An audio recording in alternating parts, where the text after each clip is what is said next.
जश्न मिलादुन्नबी सल्लल्लाहु अलैहि वसल्लम पर नमाज फ़जर के बाद वफाकी दारुल हुकूमत में 31 और सूबाई दारुल हुकूमतों में 21 तोपों की सलामी। मसाजिद और घरों में मुल्क की तरक्की, सलामती, खुशहाली और उम्मत मुस्लिमा के इत्तेहाद के लिए खुसूसी दुआएं की गई।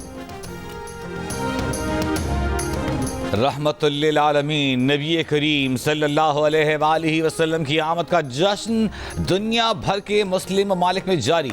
बांग्लादेश, इराक, मिस्र, लीबिया, ट्यूनिस में गलियां कूचे सज गए।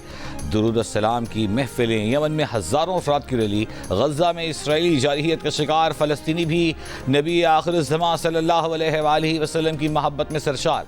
गज़ा में पैगम्बर इस्लाम की आमद का जश्न मनाया गया। सदर आसिफ अली जरदारी और वज़ीर आज़म शहबाज शरीफ की जानिब से पाकिस्तानी अवाम को जश्न मिलादुन्नबी की मुबारकबाद। सदर ने पैगाम में कहा कि आप सल्लल्लाहु अलैहि वसल्लम की सीरत तैयबा हमें हर शोबा ज़िंदगी में रहनुमाई फराहम करती है। हमें नबी अकरम सल्लल्लाहु अलैहि वसल्लम की इंसानियत से मोहब्बत और हमदर्दी के पैगाम को आम करने की ज़रूरत है। वज़ीर आज़म शहबाज शरीफ ने कहा कि पाकिस्तान को दरपेश चैलेंजेस का हल नबी अकरम सल्लल्लाहु अलैहि वसल्लम की तालीमात में पन्हा है। इख्तलाफात को पसे पुश डालकर मुल्क और कौम की तरक्की के लिए मुत्तहिद होकर काम करने का अहद करना होगा। दुआ गो है कि अल्लाह ताला अहले फ़लस्तीन और अहले मकबूजा कश्मीर को आज़ादी अता फरमाए। चेयरमैन पीपल्स पार्टी बिलावल भुट्टो जरदारी ने कहा कि नबी करीम सल्लल्लाहु अलैहि वसल्लम की तालीमात की रोशनी में दूसरों की जिंदगियों में आसानियां और सुकून पैदा करने की कोशिश करनी चाहिए। पीटीआई रहनुमा बैरिस्टर अली जफर का कहना है कि हुकूमत ने किसी के कहने पर आईनी तरमीम लाने की कोशिश की। हुकूमत से कहा गया था कि वो नंबर अरेंज कर लेंगे, लिहाजा हुकूमत ने किसी के कहने पर फैसला कर लिया कि रातों रात पार्लियामेंट का इजलास बुलाकर आईनी तरमीम मंजूर करवा लेंगे। प्रोग्राम कैपिटल टॉक में बातचीत। मौलाना फजलुर रहमान की हिमायत न मिलने पर मुजव्वज़ा आईनी तरमीम पीर को भी पार्लियामेंट में पेश न की जा सकी।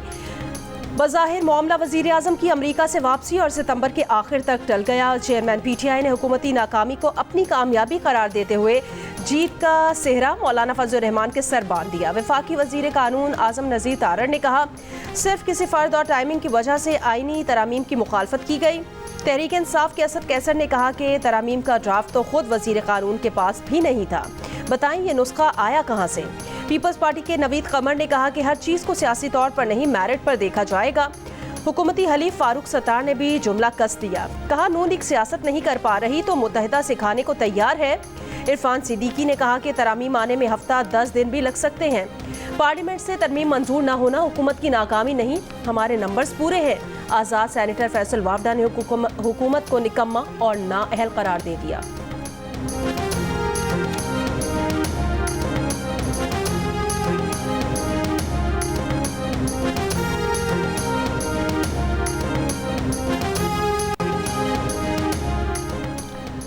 खुर्शीद शाह ने कहा कि जिन बातों पर हम सब मुत्तफिक थे इस बिल पर बात करने मौलाना के पास आए। पार्लियामेंट की बालादस्ती के लिए कानून साजी से हमें कोई नहीं रोक सकता। बिलावल की मौलाना फजलुर रहमान से मुलाकात के बाद मीडिया से गुफ्तगू में कहा, जिन बातों पर सब मुत्तफिक हैं उन पर बैठेंगे, बिल सारी जमातों से बात करके पार्लियामेंट में लाएंगे। रहनुमा पीपल्स पार्टी नवीद कमर ने कहा, खुसूसी कमेटी में बात हुई कि जिस पर सब मुत्तफिक हैं वो तरामीम लाई जाएँ और उन पर बातचीत के लिए वक्त दिया जाए। मौलाना फजलुर रहमान आईनी अदालत के क़याम पर मुत्तफिक हैं, तरीक़े कार पर इख्तिलाफ है।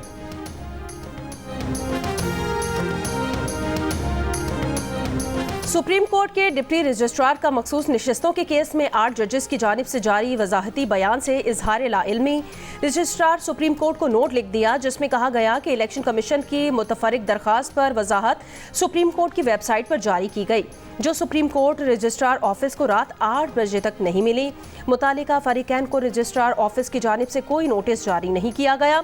इलेक्शन कमीशन की वजाहत की दरख्वास्त पर नोटिस भी जारी नहीं किए गए। डिप्टी रजिस्ट्रार की जानिब से नोट 14 सितंबर को रजिस्ट्रार सुप्रीम कोर्ट को लिखा गया।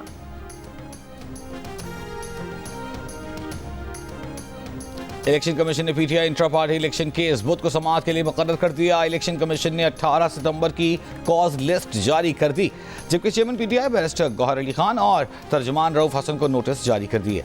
इलेक्शन कमीशन ने पीटीआई के आखिरी इंट्रा पार्टी इलेक्शन पर अब तक कोई फैसला नहीं दिया है।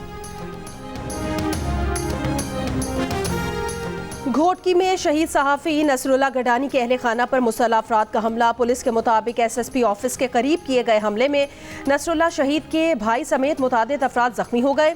पुलिस ने फरार होने वाले मुलजिमान की तलाश शुरू कर दी है। मुतासिरीन का वाक़े के खिलाफ कौमी शहरा पर एहतजाज, ट्रैफिक की रवानी मुतासिर।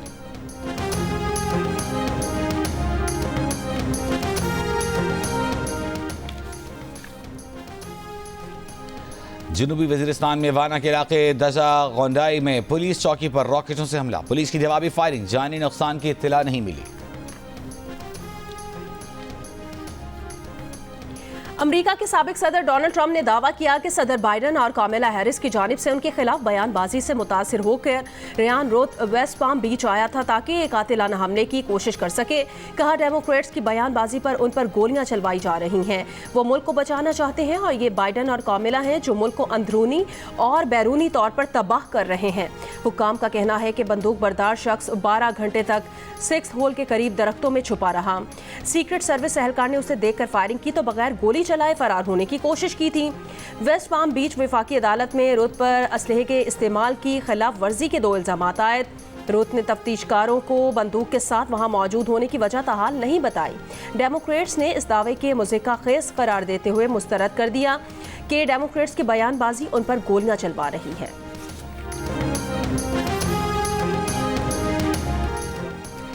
पाकिस्तान फिल्म इंडस्ट्री के हिदायतकार अल्ताफ हुसैन 70 साल की उम्र में इंतकाल कर गए। अल्ताफ हुसैन ने 80 से ज़ायद फिल्में बनाई। उन्हें फिल्म साहब जी से ख़ास शोहरत मिली। वज़ीर इत्तलात अताउल्लाह तारड़ का सीनियर हिदायतकार अल्ताफ हुसैन के इंतकाल पर इजहार अफसोस। वज़ीर आज़म के मुशीर बराए कानून और इंसाफ बैरिस्टर अकील मलिक ने कहा, आईनी तरामीम के लिए हमारे नंबर्स पूरे थे मगर हम वसीतर मुशावरत चाहते थे। कुछ निकात पर तहफ़्फ़ुज़ात सामने आए जिसके बाद मामला आगे ना बढ़ सका। जब तक वसीतर इत्तफ़ाक़ राय नहीं होगा हम आईनी तरामीम पेश नहीं करेंगे। प्रोग्राम आज हाज़िब खानज़ादा के साथ में बातचीत।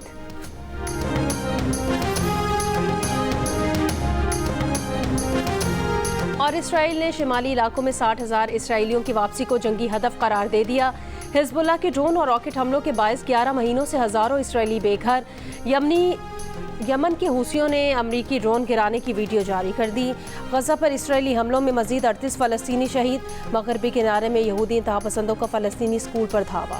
गवर्नर और वज़ीर आला सिंध की कराची में दावत इस्लामी की आलमी मरकज़ फैज़ान मदीना दुआ में शिरकत। गवर्नर सिंध ने लियाकताबाद में तैयबा मस्जिद की परचम कुशाई की, लंगर तकसीम किया, नुमाइश शरंगी पर मुए मुबारक और ग़िलाफ़े काबा की ज़ियारत भी की।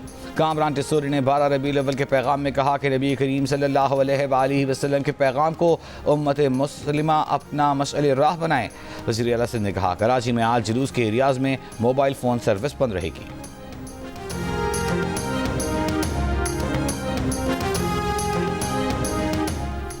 एशियन हॉकी चैंपियंस ट्रॉफी का फाइनल आज चीन और भारत के दरमियान खेला जाएगा। गुज़श्ता रोज मेजबान चीन ने पाकिस्तान को पेनल्टी शूट आउट पर शिकस्त देकर पहली मर्तबा फाइनल के लिए क्वालिफाई कर लिया। और मुजव्वज़ा आईनी तरामीम से मुताल्लिक़ मौलाना फजल रहमान के तमाम तहफ़्फ़ुज़ात दूर किए जाएंगे। वज़ीर आज़म शहबाज शरीफ और चेयरमैन पीपल्स पार्टी बिलावल भुट्टो ज़रदारी ने इत्तेफाक कर लिया। मौलाना की तजवीज़ का जायज़ा लिया गया।